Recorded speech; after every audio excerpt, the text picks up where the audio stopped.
Hello everyone, now I will show you how to set up your NETGEAR router. And before I start, I want to remind you that if my video will help you, please support my work.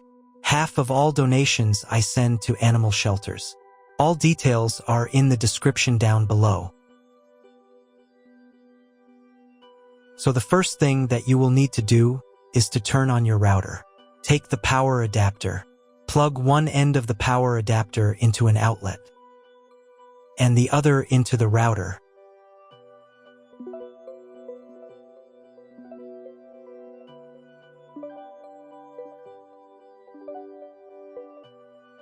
When the router is turned on, the power indicator will be lit.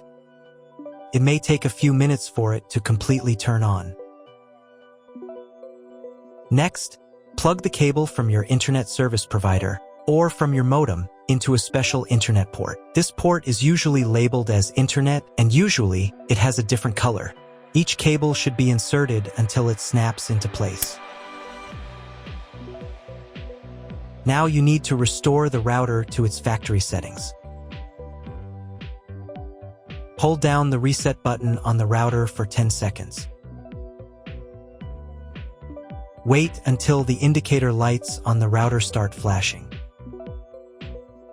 Sometimes this button is located inside the router casing to avoid accidental pressing.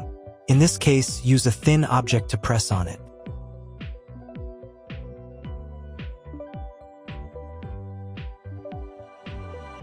The router will restart, and the settings will go back to their original factory defaults. Plug one end of the Ethernet cable provided with the router into one of the LAN ports.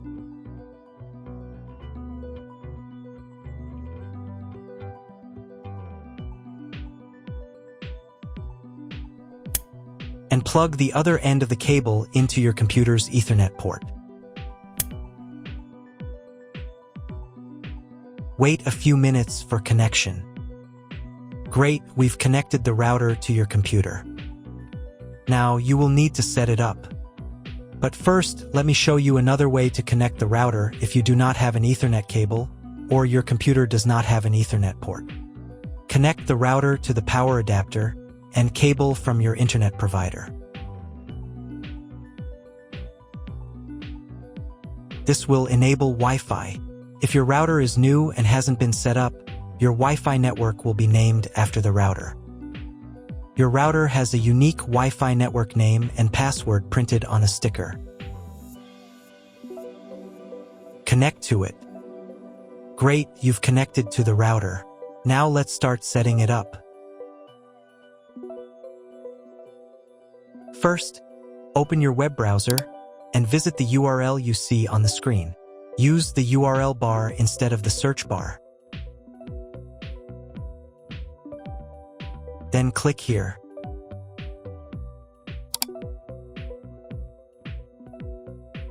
Read NETGEAR terms and conditions and click I agree button. Now you must select I want to configure the internet connection myself. And click Next button. And then click OK.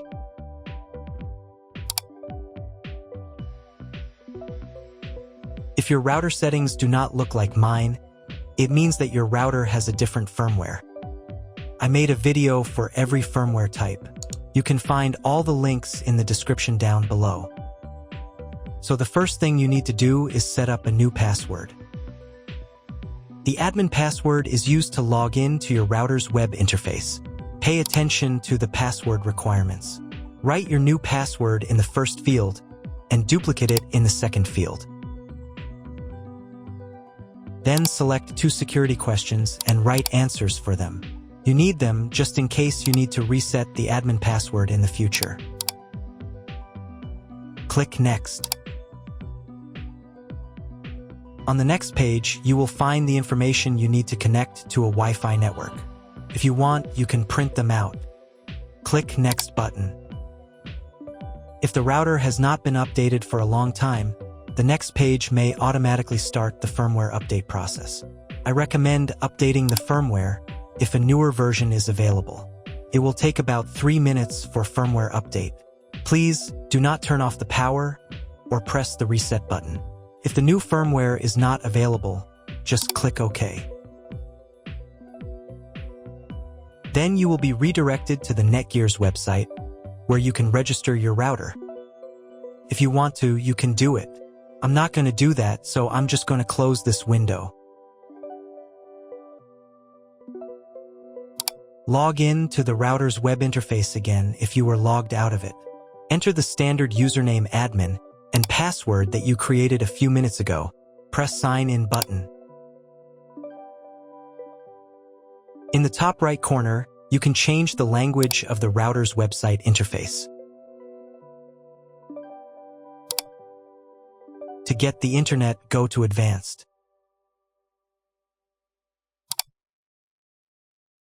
Setup Wizard.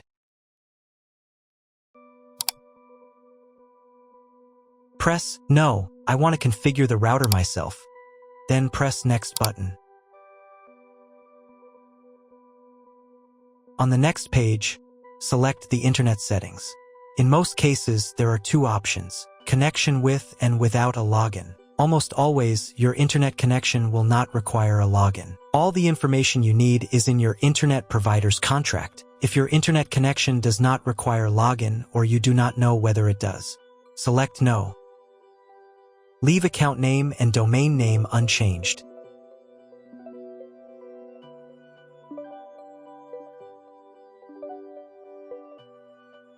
Then in Internet IP address section, choose Get Dynamically from ISP. In the DNS section, select Get Automatically from ISP as well. If your internet service provider only allows access to a specific MAC address, you must copy the MAC address of the main computer. If you are unsure of these settings, choose Use Default MAC Address. Check again that your settings are the same as mine. And click Apply. In most cases, it is not necessary to clone the MAC address. But if you can't get the internet connection after quick setup, later in the video I will show you how to clone MAC address. Now you need to reboot the router. Go to Advanced. Advanced Home. Click on the Reboot button. And click OK.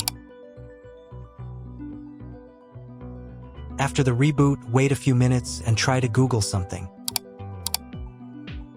If it doesn't work, check all the cables. They must be connected correctly. Then log into the router control panel again.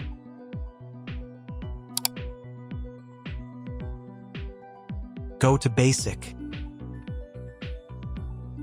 Internet, and choose Use Computer MAC Address.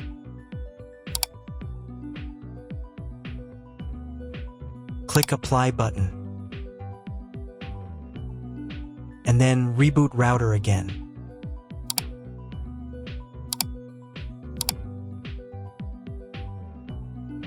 After a few minutes, check your internet connection. That's all. If my video was useful, please support my work. I send half of all donations to animal shelters. All the details are in the description below.